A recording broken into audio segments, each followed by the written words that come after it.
Hi, I'm Lou Williams. I'm the artist and founder of Grrrl Zine Fair. We started in 2016 and we're based in Southend in the UK.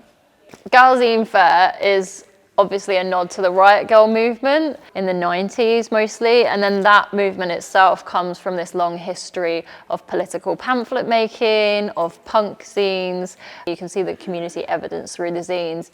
So I think now that community angle is still really important in zine making. It takes that history and then it makes it contemporary. So we're acknowledging the past, but we're also looking at how we're feminist now, how it's more intersectional, more inclusive and more diverse. I run events, festivals, workshops, Girl in Print Zine and Grrrl Zine Library, which has 600 queer feminist zines. We basically wanted to create a space, like a physical space, where people could feel like they could engage in zine culture. They don't have to buy a zine. So I started the Grrrl Zine Library at my first feminist festival in 2017. And then since then, it's turned into like a portable library.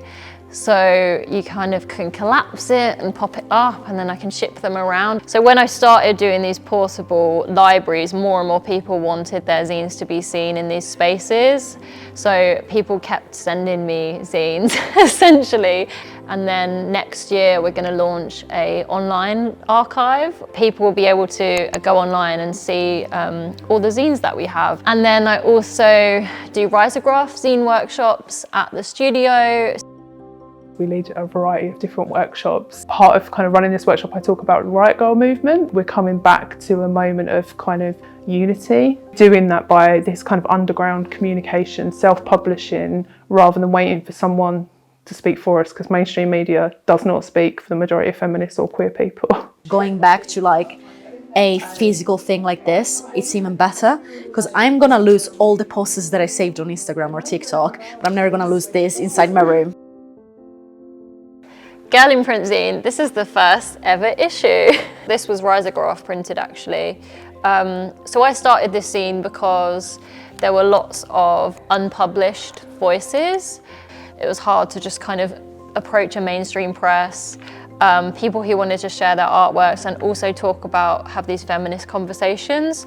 So I thought that I would start my own zine, essentially. And the theme is like DIY, so doing it yourself.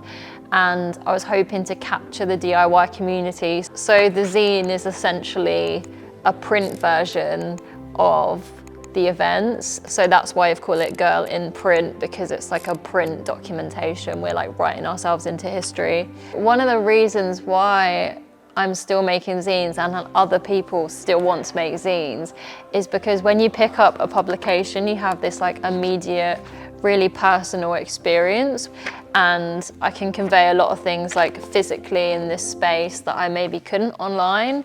This is your own space and you can do what you want in it.